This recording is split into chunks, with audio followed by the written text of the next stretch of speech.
Okay, my next guest is also a very special one. I'm joined by General VP Malik, former Chief of Army Staff. He was Chief of Army Staff when the Kargil operation took place.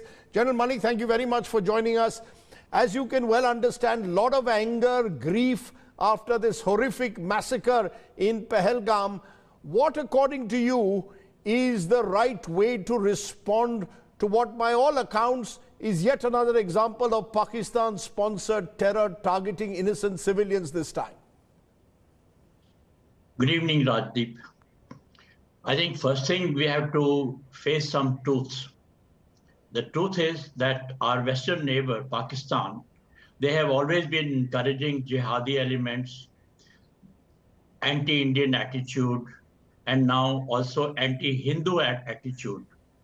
You have covered Asim Munir's open public statement where he has said that two-nation theory has to stay, or he wants that, he believes in that, and also that Hindus and Muslims are totally apart.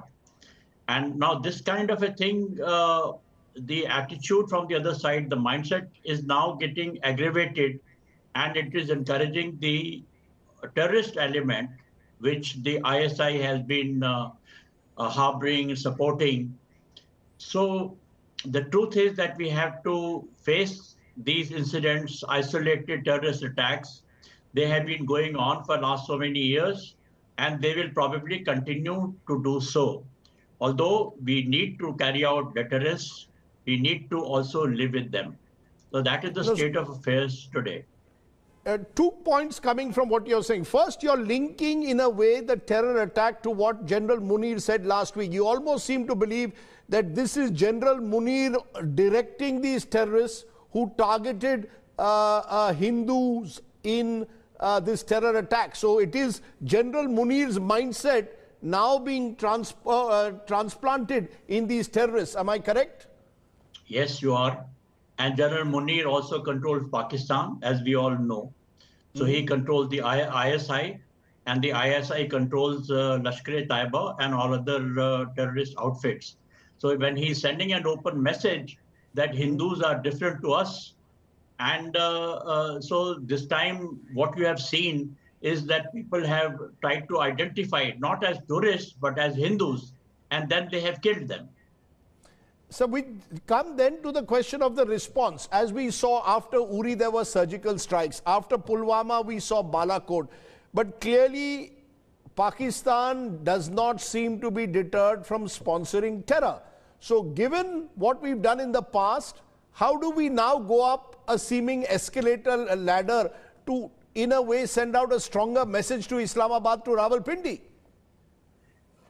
Rajdeep, firstly, I have to emphasize that as a nation, we have to make use of all options and instruments that are available with the state, which means political, economic, diplomatic, and military.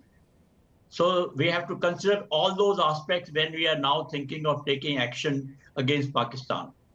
But before that, let me also look at the protective measures.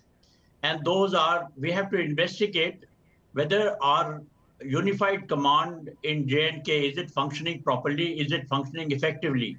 Which means, what about the intelligence? Why we have not been able to gather any intelligence about these people who have come from across the border, or there are some overground workers who have helped them. So that is one. Second is deployment.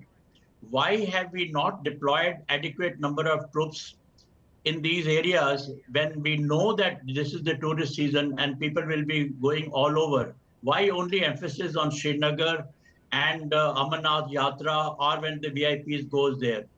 We should have also considered deployment of troops or policemen, whatever, in these areas, which apparently did not happen. So those are the protective measures which need to be investigated, which need to be assessed, and then effective measures have to be taken. That is the protection part of it. Now I come to the offensive part, the deterrence part of it. We cannot just do once in a while action like Balakot or surgical strike. Those have to be repeated whenever there is an action, whenever there is an activity from the other side, or whenever we consider that the red line has been crossed. We crossed the red line in when 26/11 incident took place. And I believe that today also we have crossed the red line. And therefore, some kind of a message, some kind of a strong, effective action has to be taken, whether it is against the Pakistani army establishment or jihadi elements and their infrastructure. Now, how we take it, again, it is a all-inclusive activity in which we have to Army, Navy, Air Force, and everybody else has to consider. It is not only Army alone or Navy alone or Air Force alone. You know, and this, so what you're telling me is that this is a two-pronged approach in a way. One, fix accountability for lapses here on the ground in Jammu and Kashmir, and two, make sure that there is clear action, actionable taken against Pakistan for the manner in which they continue to harbor terrorists. Am I correct? Am I interpreting you correctly? Yes, Rajdeep. Lapses, if they have occurred, people must be accountable for that. That is the protective part. And as far as the other part is concerned, you are right.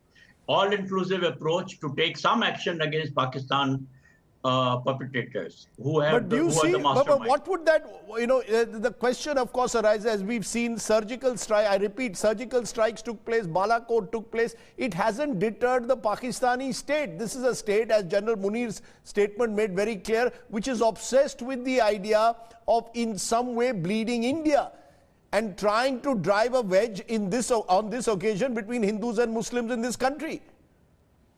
So therefore, you see, we are only trying to have some deterrent in this in place.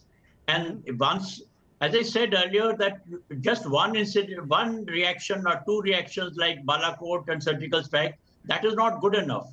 Whenever something of this nature occurs, we should be quite prepared to launch our own offensive activity, proactive activity against Pakistani elements. And I think the time has now come for this. And mind you, even despite all that, you may not be able to eliminate cross-border terrorism. You will probably deter them, it might reduce, but I don't think you can totally eliminate that by taking these actions. And you're confident that our armed forces have enough strength and resilience to take on whatever challenge may be offered by the other side of the border. Am I correct? Yes.